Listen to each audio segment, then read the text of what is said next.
السلام علیکم and good morning دوستو، کیسے ہو؟ خیریت ہے؟ ٹھیک ہے۔ $100 ملین کا ایک سوال ہے کہ کیا عمران خان دوبارہ اقتدار میں آ سکتا ہے؟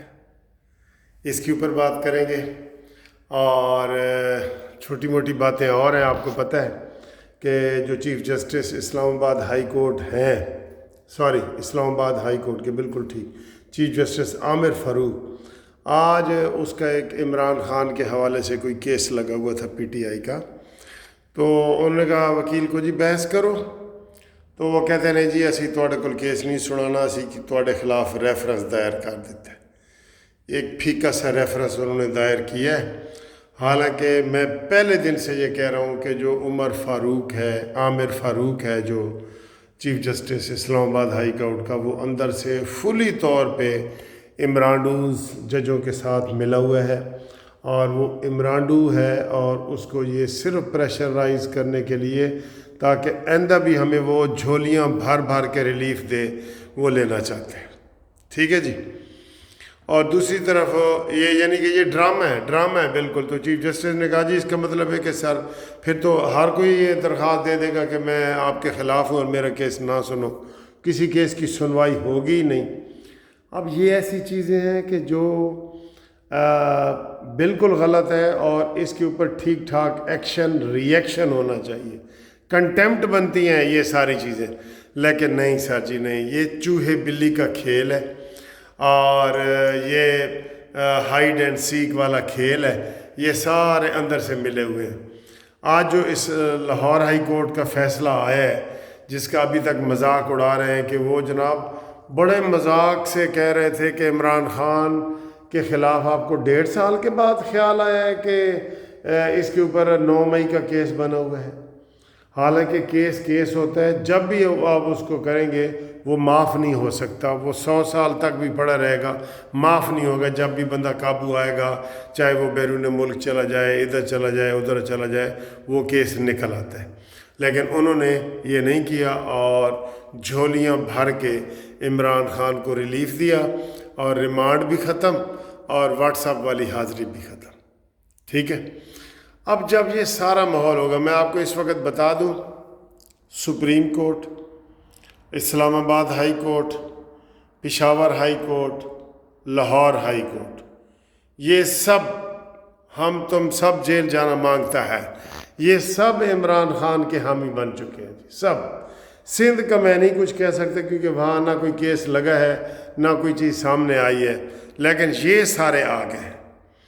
اب مجھے یہ بتائیں کہ جب ایسی صورتحال ہو جائے کہ ایک طرف آرمی کہے کہ جی اس نے ہمارے اوپر حملہ کیا ہے اور اس کو قرار واقعی سزا دی جانی چاہیے کیونکہ یہ حملہ ریاست پر حملہ ہے، اور آگے سے ہائی کورٹ کہے کہ نہیں جی نہیں، عمران بے گناہ ہے، ہم اس کو سزا نہیں ہونے دیں گے، تو یہ کیس بناتے ہیں حکومت یا آرمی والے، کیس بنا کے پیش کرتے ہیں، عدالت چھوڑ رہی ہے، یہ کیس بناتے ہیں، عدالت چھوڑ رہی ہے۔ اس کا اینڈ کیا ہوگا؟ کبھی سوچا آپ نے اینڈ کیا ہوگا؟ جی، اس کا اینڈ 2 ہو سکتے ہیں، 2۔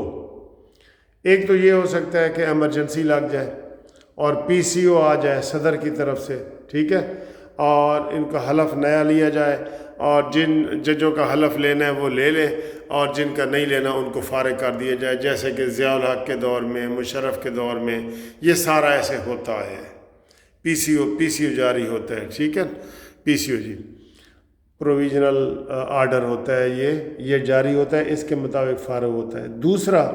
دوسرا ہے میرے عزیز ہم وطنوں، یہ والا ہے، ٹھیک ہے۔ اب آج دیکھیں عمران خان نے کیا چال چلی ہے کہ جناب یہ نون لیگ والے جو ہیں نا، میں یہ بھی حیران ہوں کہ نون لیگ کو ہی کیوں نشانہ بنایا جا رہا ہے ہر طرف سے۔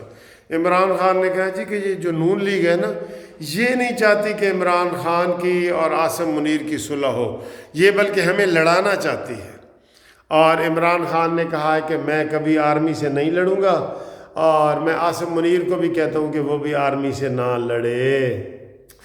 ہائے مجھے بتا تو صحیح، اور کافری کیا ہے؟ خدا سے تجھ کو بتوں سے تجھ کو امیدیں، خدا سے نا امیدی، مجھے بتا تو صحیح اور کافری کیا ہے۔ ٹھیک ہے، یہ والی صورتحال ہے۔ اور اب عمران خان منتے ترلوں پہ آ گیا ہے اور وہ کہہ رہا ہے جی کہ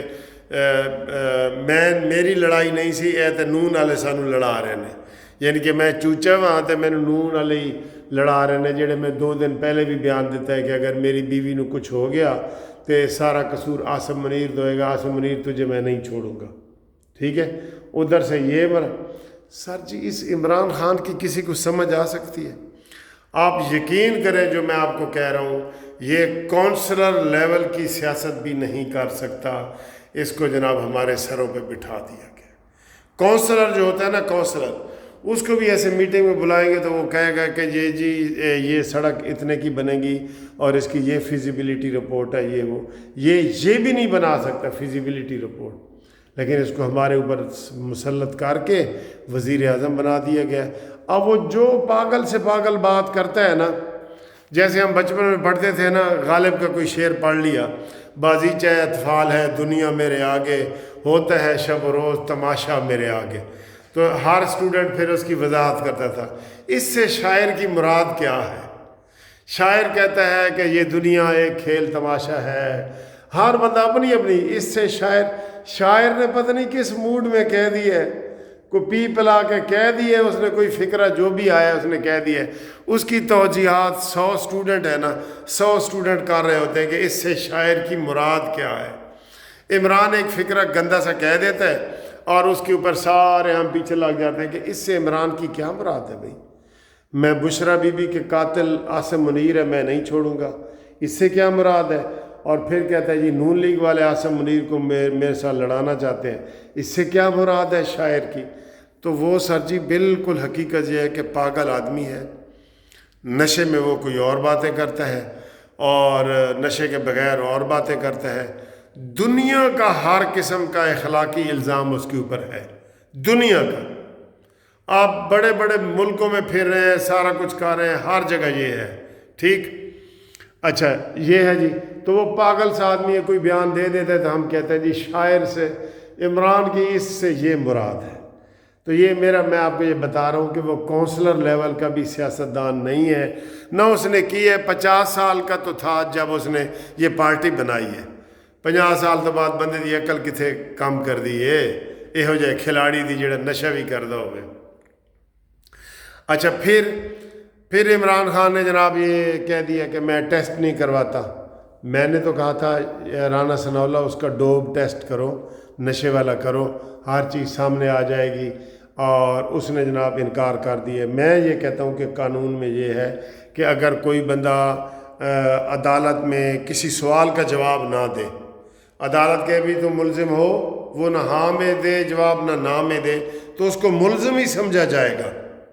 اگر کوئی بندہ اپنا پولی گرافک ٹیسٹ، آواز کا ٹیسٹ یہ نہیں کرواتا تو اس کو ملزم سمجھ لیں کہ اس نے تسلیم کر لیا ہے۔ وہ کہتے ہیں نا خاموشی نیم رضا ہے، تو اب وہ جب انکار کر رہا ہے تو آپ کہہ دیں کہ اس نے وہ کر دیا۔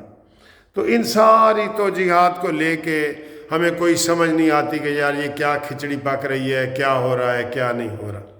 اب جو پہلا میں نے آپ کو سوال کیا تھا کہ کیا عمران خان دوبارہ وزیر اعظم بن سکتا ہے، دیکھیں عمران خان کرکٹ کا ہیرو ہے، تھا اور اب بھی ہے۔ پوری دنیا میں اب اس کی پروپیگنڈا ہو رہا ہے۔ ایک اور پروپیگنڈے کی بھی بات کروں گا تو میں پہلے یہ بتا دوں کہ عمران خان دوبارہ نیور ایور کبھی نہیں وزیر اعظم بن سکتا، بلکہ میرے حساب سے جیل سے نکلنا ہی اس کے لیے محال ہوگا۔ ٹھیک ہے، 80 سال تک تو وہ جیل میں ہے، 80 سال کے بعد وہ جو مرضی کرے۔ ٹھیک ہے، 80 سال تک، ابھی وہ 72-73 کا ہو گیا ہے نا، تو 7-8 سال تو سمجھو وہ جیل میں ہے، پھر کوئی حالات بدلے سارا کچھ۔ ابھی یہ تماشا کر رہے ہیں کہ جی ستمبر میں قاضی فائز عیسیٰ جا رہا ہے اور پھر ہم آ رہے ہیں۔ بھئی آپ کو قاضی فائز عیسیٰ نے روکا ہوا ہے؟ قاضی فائز عیسیٰ نے روکا ہوا ہے؟ اچھا جی، اب ایک شرکنی جس کے اوپر سارے وہ تبصرہ کر رہے ہیں، یہ کہ عطا تارڑ نے جو پریس کانفرنس کی تھی کہ عمران خان کی پارٹی پی ٹی آئی پہ ہم پابندی لگا رہے ہیں اور آج الیکشن کمیشن نے ان کی سیٹیں بھی اناؤنس کر دی ہیں، یہ مجھے یہ لگتا ہے کہ ہمارے اپنے اندر کوئی دشمن بیٹھے ہیں. کوئی کسی کونے پہ یہ طے ہوا کہ جناب عمران اتنا مواد موجود ہے کہ پی ٹی آئی کے اوپر پابندی لگ جائے. ہمارے آپ کو پتہ ہے کئی دفعہ کوئی عدالت سے یس کروانی ہو نا تو ایک ایسے ڈمی سا وکیل کھڑا ہو جاتا ہے جس کو چیف جسٹس کہتا ہے یہ کر، وہ پھر خارج ہو جاتا ہے اور وہ مور لگا دیتے ہیں کہ ہوں تو جی ہائی کورٹ اور سپریم کورٹ نے یہ کہہ دیا ہے. وہ وکیل ہی ان کا اپنا ہی ہوتا ہے جو صرف مور لگوانے کے لیے جاتا ہے کہ یہ جاتے ہی مور لگ جائے گی اور پھر یہ تصدیق ہو جائے گی کہ یہ سپریم کورٹ نے بھی یہ کہہ دیا ہے. اب کہیں کسی کونے میں مسلم لیگ نون کے کونے میں آواز ہوئی ہے کہ اس کے خلاف کارروائی کریں تو وہ جناب عطا تارڑ نے اس کارروائی کو مکمل ہونے سے پہلے ہی وہ بات لیک کر کے پریس کانفرنس کر دی اور ساری دنیا میں اب یہ تبصرہ ہو رہا ہے کہ جناب پی ٹی آئی پہ پابندی نہیں لگنی چاہیے، یہ فلانا ہے، یہ ہے، وہ ہے. یہ مجھے لگتا ہے اندر سے ہی نا کہ کسی دشمن نے کہا ہے کہ اس کو فوری طور پہ پہلے بتا دو، کارروائی لگنے سے پہلے، مشورہ کرنے سے پہلے. نہ پیپلز پارٹی سے مشورہ کیا ہے، نہ ایم کیو ایم سے کیا ہے، نہ اتحادیوں سے کیا ہے. تو یہ ایک شرلی چھوڑ دو تاکہ بحث ہو اور پھر وہ فیل ہو جائے. اور وہی ہوا ہے، عطا تارڑ نے کہہ دیا ہے اور باقی سب اب یہ پوری دنیا کہہ رہی ہے نہیں جی، برطانیہ بھی کہہ رہا ہے، امریکہ بھی کہہ رہا ہے، پوری دنیا میں یہ شور مچ گیا کہ پابندی لگ رہی ہے، نہیں لگنی چاہیے، یہ ہیومن رائٹس کے خلاف ہے. یہ اپنے اندر کے کسی دشمن نے نا یہ ہوائی اڑائی ہے تاکہ یہ مسئلہ ٹھس ہو جائے. حالانکہ ایسے مسئلے پتہ کیسے ہوتے ہیں، کر دیں تو پھر اعلان کریں ٹی وی پہ، کر کے آئیں کہ پابندی لگ گئی ہے جی، لگ گئی ہے، یہ بریکنگ نیوز ہو. بھٹو صاحب کو پھانسی ہوئی تھی نا، جب اس کو انہوں نے دفنا دیا تو یہ پتہ لگا کہ وہ جی پھانسی بھی چڑھ گیا ہے، دفنا بھی دی ہے، تو وہ خبر بعد میں لیک ہوئی ہے. ٹھیک ہے، تو یہ والی یہ ساری چیز ہے. تو انشاءاللہ ملتے ہیں پھر اگلی ویڈیو میں آپ کے ساتھ. تب تک کے لیے خدا حافظ، گڈ بائے.